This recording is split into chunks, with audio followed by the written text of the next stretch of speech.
भारत माता की वंदे।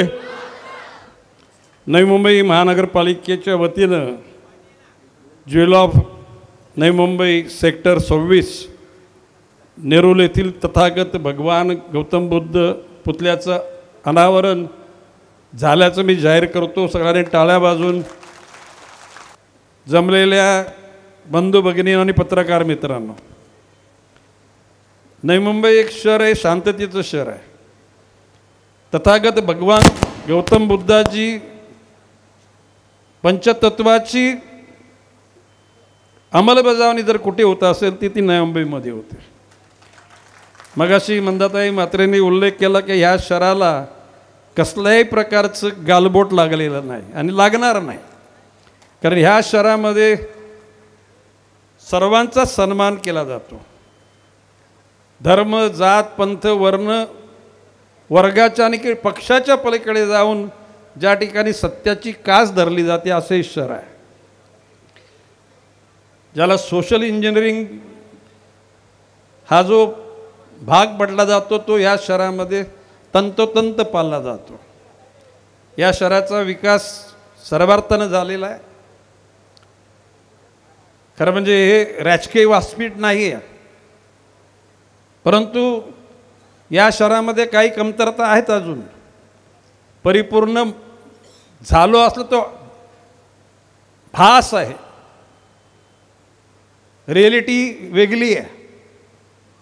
बोरबे धरण जरी आपलं असलं तरी सुद्धा सर्वच भागामध्ये पाणी जातं या गोष्टीवर माझा विश्वास नाही।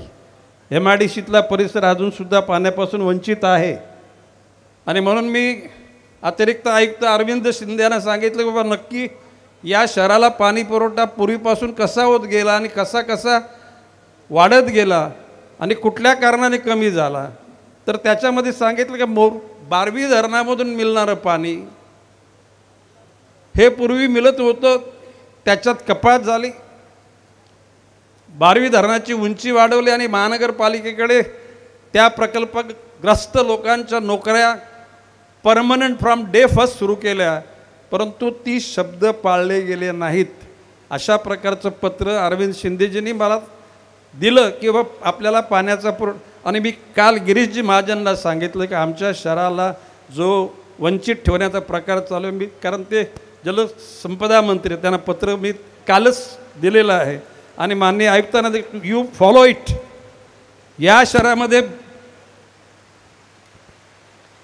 एकूणच भविष्यकाळच्या सगळ्या गोष्टी होत असताना या शहराच्या जनतेनं त्याग केला असताना या शहराच्या जनतेला कुठल्याही गोष्टी करता वंचित राहता कामा नये। चांगले रस्ते मिळाले पाहिजेत।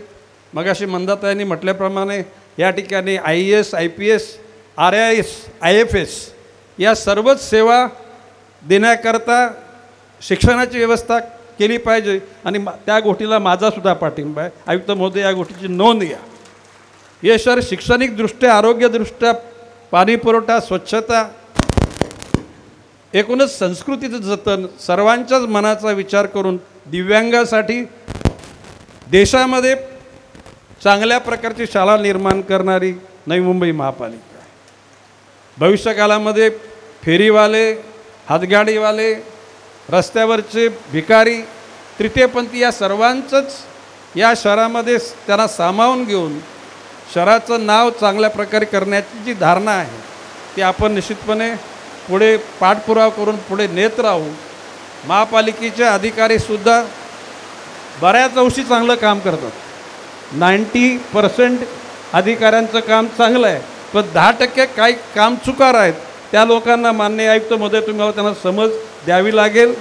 लोकप्रतिनिधी सगळ्याच पक्षाचे चांगले आहेत, ते त्यांच्या परीनं लोकांची सेवा करण्याचा प्रयत्न करत आहेत आणि हे सर्वांच्याच प्रयत्नातून चांगले दिवस येतील असा विश्वास वाटतो। आज ह्या परिसराला एक तेजस्विता आली आणि ती तथागत भगवान गौतम बुद्धाच्या पुतळ्याने आली आणि एक गोष्ट खरी आहे, असं पुराणामध्ये म्हटले की भगवान प्रभू रामचंद्र, भगवान श्रीकृष्ण, त्याच्यानंतर भगवान गौतम बुद्ध, भगवान वर्धमान महावीर अशा प्रकारच्या विष्णूने घेतलेल्या रूपापैकी भगवान गौतम बुद्ध आहे आणि त्या धारणेतून आपण त्यांच्याकडे बघतो. भविष्यकालामध्ये बुद्ध विचारांचा आपल्या सर्वांच्या जीवनामध्ये निश्चितपणे फायदा होईल असा विश्वास व्यक्त करतो. रजा घेतो. जय हिंद, जय महाराष्ट्र.